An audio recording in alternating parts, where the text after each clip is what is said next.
ಅದಕ್ಕಾಗಿ ನೀರ್ ತಿಳಿಯದ ತೆಳ್ಯಾಕ್ ಹೋದಂಗ ಅಲ್ಲಿ ರಾಡಿ ಇದು ಅದು ಜಾಸ್ತಿ ಗಲೀಜ್ ಬರ್ತದೆ. ಹೌದಾ? ಅವಾಗ 1 hour ಇಡ್ಬೇಕಾಗ್ತದೆ. ಅವಾಗ ಇಟ್ಕೊಳಕ್ಕಾಗಲ್ಲ, ಸುಮ್ಮನೆ 1 hour ಒಮ್ಮೆ ಇಟ್ಬಿಟ್ರಿ.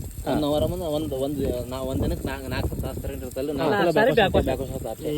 ಆಗ್ಲಿ ಬಿಡಿ.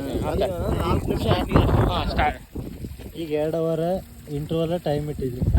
2 hour ಆದ ಬೆಳಕ್ಕೆ 2 ನಿಮಿಷ ಬ್ಯಾಕ್ ವಾಶ್ ಸ್ಟಾರ್ಟ್ ಆಗುತ್ತೆ. 2 hourಗೆ 1 hour ಇಟ್ಟಿದ್ದೀರಾ? ಇನ್ನು 2 ನಿಮಿಷ ಈಗ ಬ್ಯಾಕ್ ವಾಶ್ ಆಗ್ತದೆ.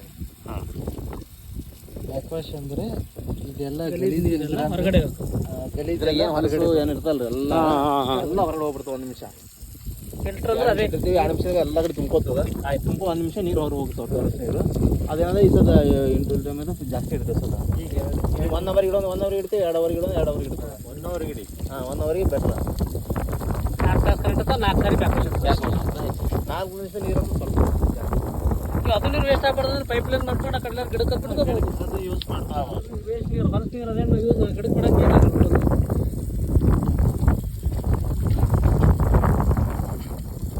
ಇಲ್ಲ. ಅದು ನೀರು ವೇಸ್ಟ್ ಆಗ್ಬಾರ್ದು. ನೀವು ಬೇಕಾದ್ರೆ ಅದು ಇದಕ್ಕೆ ತಂದುಬಿಟ್ಟು ಮತ್ತೆ ನೀರು ಫಿಲ್ಟರ್ ಆಗಿ ಬರ್ಬೇಕಂದ್ರೆ ಇಲ್ಲಿ ವಾಪಸ್ ಇದಕ್ಕೆ ಹೋಗ ನೀರು ಇದು ಬ್ಯಾಕ್ ವಾಶ್ ಆದ್ರೆ ಲೈಟ್ ಬ್ಯಾಕ್ ವಾಶ್ ರೆಡ್ ಆಗ್ತದೆ. ಬ್ಯಾಕ್ ವಾಶ್ ಬಂದೈತೆ ತಗೋರಿ, ಈ ಲೈಟ್ ಆಫ್ ಆಗ್ತದೆ.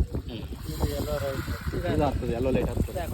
ಈಗ ನಾವು 2 ನಿಮಿಷ ಆಗಲ್ರಿ ನೀರು ಹೊರಗೆ ಹೋಗೋದು 1 ನಿಮಿಷ. 1 ನಿಮಿಷ ಎಲ್ಲ ಸ್ಟಾಕ್ ಮಾಡ್ಕೋತೈತಿ. ಎಷ್ಟು ಪರಿಸ್ಥಿತಿ ಎಲ್ಲ ಕ್ಲಿಯರ್ ಮಾಡ್ಕೊಳಕ್ಕೆ ಹೊರಗೆ 1 ನಿಮಿಷ ಅಷ್ಟೇ ಹೊರಗೆ ಹೋಗ್ತೀವಿ. ಟೈಮ್ ಪ್ರಕಾರ ಕರೆಕ್ಟ್ ಬ್ಯಾಕ್ ವಾಶ್ ಕಾಣಿಸ್ತಿಲ್ಲಪ್ಪ.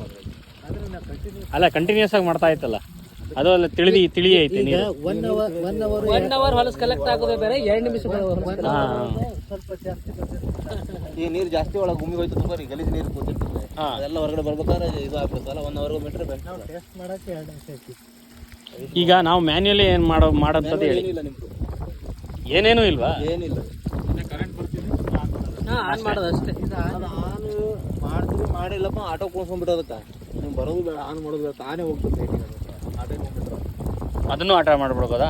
ಮಾಡ್ಬೋದಲ್ಲ, ಮಾಡ್ತಾರಲ್ರಿ ಈಗ ಈಗೆಲ್ಲ ಫಿಟ್ಟಿಂಗ್ ಇರ್ತದೆ, ಎಲ್ಲ ಇರ್ತದೆ.